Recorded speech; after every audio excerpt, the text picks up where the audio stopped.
Hello friends, today we are going to study one of the important poem of Nasim Ezekiel entitled The Night of the Scorpion.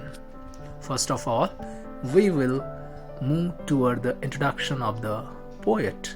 Nasim Ezekiel, born in 1924 and died in 2004, was one of the most important Indian poet, actor and playwright. Nasim Ezekiel was awarded with the Sahitya Akademi Award for his literary contribution in English in 1983. With this brief introduction of the poet, now we will move toward the poem entitled Night of the Scorpion. The Night of the Scorpion, the poem was taken from the collection of Nasim Ezekiel's poetry entitled The Exact Name, which was published in 1964. In the poem Night of the Scorpion, the poet Nasim Ezekiel describes one of the major important incident in his early childhood when his mother was stung by a scorpion in a rainy season. Now we will move toward the actual poem Night of the Scorpion by Nasim Ezekiel. I remember the night my mother was stung by a scorpion.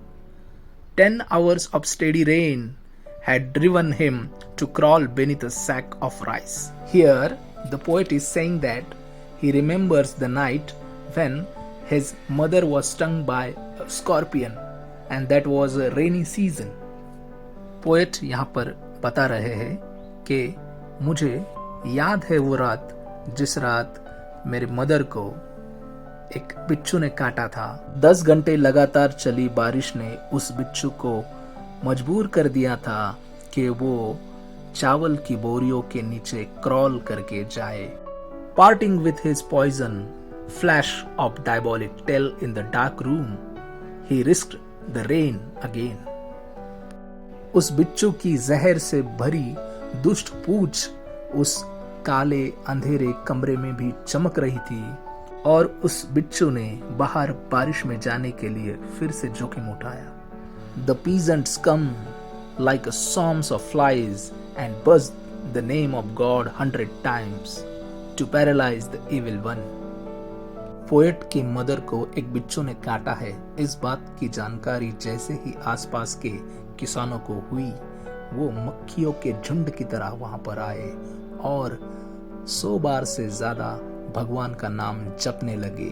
और भगवान का नाम वो 100 बार से भी ज्यादा क्यों जपने लगे? क्योंकि वो चाहते थे कि पोएट के मदर के बॉडी के अंदर जो जहर है बिच्छू का, वो जहर का असर कम हो जाए, भगवान की कृपा उन पर हो जाए। इसलिए वो 100 बार से भी ज्यादा भगवान का नाम वहां पर आकर जपने लगे। With candles and with lanterns, throwing giant scorpion shadows on the mud-baked walls, they searched for him. He was not found. They clicked their tongues.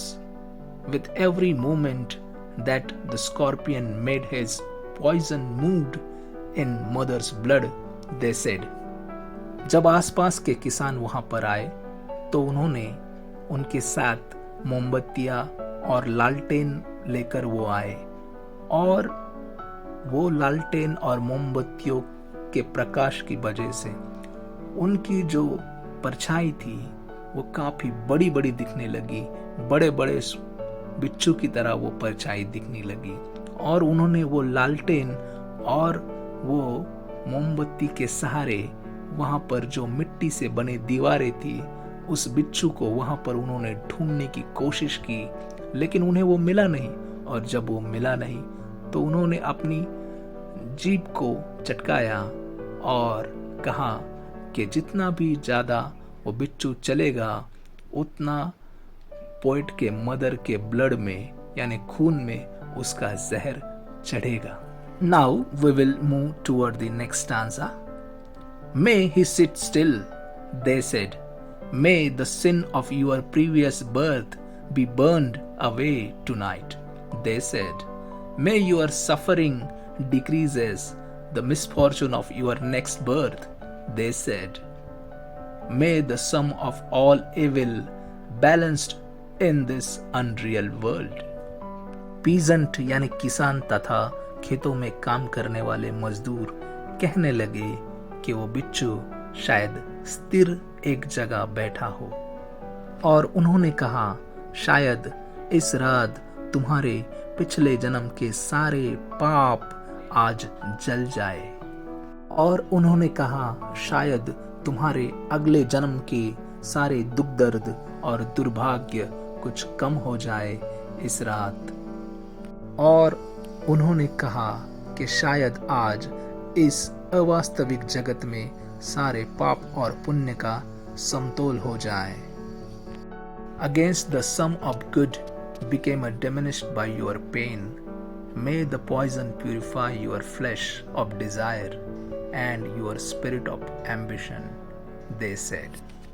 उन्होंने कहा कि शायद सारी अच्छाइयाँ और सारी बुराइयाँ इनमें एक समतोल बन जाए और तुम्हारा दर्द कुछ कम हो जाए. उन्होंने कहा कि शायद तुम्हारे शरीर की इच्छाओं को ये जहर पवित्र कर दे और तुम्हारे महत्वाकांक्षाओं की आत्मा को भी ये जहर पवित्र कर दे, उन्होंने कहा. And they sat around on the floor with my mother in the center, the piece of understanding on each face. More candles, more lanterns, more neighbors, more insects, and the endless rain. My mother twisted through and through, groaning on the mat. वो किसान तथा खेतों में काम करने वाले मजदूर चारों ओर से जमीन पर बैठ गए और अंदर पोएट की मदर बैठी हुई थी, और ऐसा लग रहा था कि उनके चेहरे पर एक शांति भरी समझदारी दिख रही हो. और मोमबत्तियां आई और दिए यानी लालटेन आए और पड़ोसी आए और कीड़े भी उस प्रकाश के साथ आए, और साथ में आई कभी ना रुकने वाली बारिश. किसानों तथा खेतों के मजदूरों के बीच चटाई पर बैठी हुई पोएट की मदर अपने शरीर को मोड़ते हुए बिच्छू के जहर से करहा रही थी. My father, skeptic, rationalist, trying every curse and blessing, powder, mixture, herb and hybrid. He even poured a little paraffin upon the beaten toe and put a match to it. I watched the flame feeding on my mother. I watched the holy man perform his rites to tame the poison with an incantation. After 20 hours, it lost its sting. My mother only said, "Thank God, the scorpion picked on me and spared my children." Poet कहते हैं कि मेरे father, जो अंधश्रद्धा के ऊपर संशय व्यक्त करते थे और वो तर्कशील व्यक्ति थे, आज वो हर तरह के श्राप और आशीर्वाद का इस्तेमाल कर रहे थे.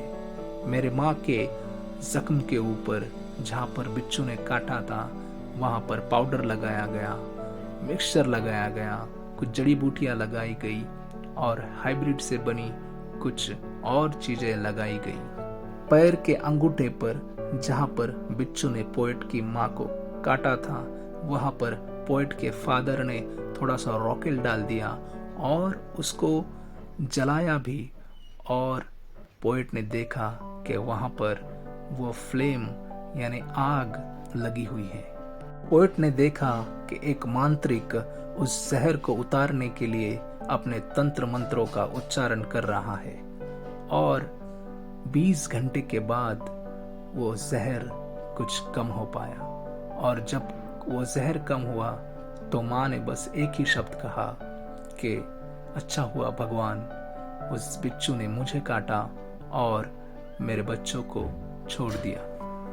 In the last line, there is very important message which expresses mother's love for her children.